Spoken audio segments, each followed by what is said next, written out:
English and Ikinyarwanda. Icyongereza n'Ikinyarwanda. Lesson 3. Isomo rya gatatu. Jye mugiye kubana muri iri somo ndi mwarimu Jean Pierre. Let's start our course. Reka dutangire isomo ryacu. Single, ingaragu.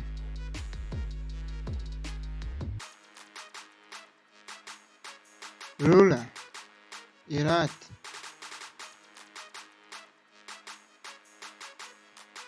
Hour, isaha. Welcome, karibu.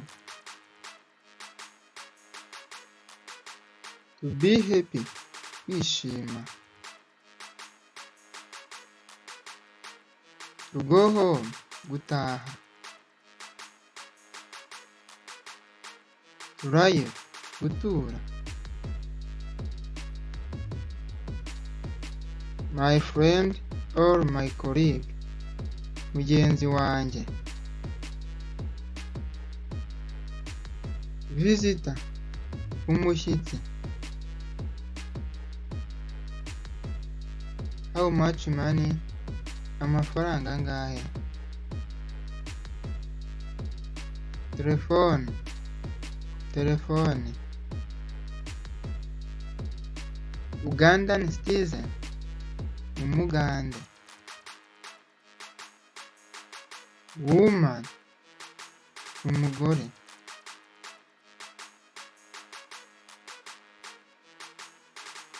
Canadian citizen, umunyakanada.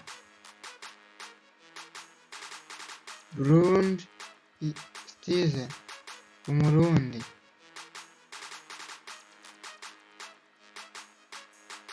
This,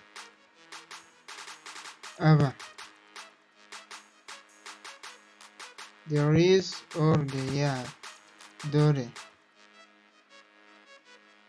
How, gute. Who, inde. This, uyu.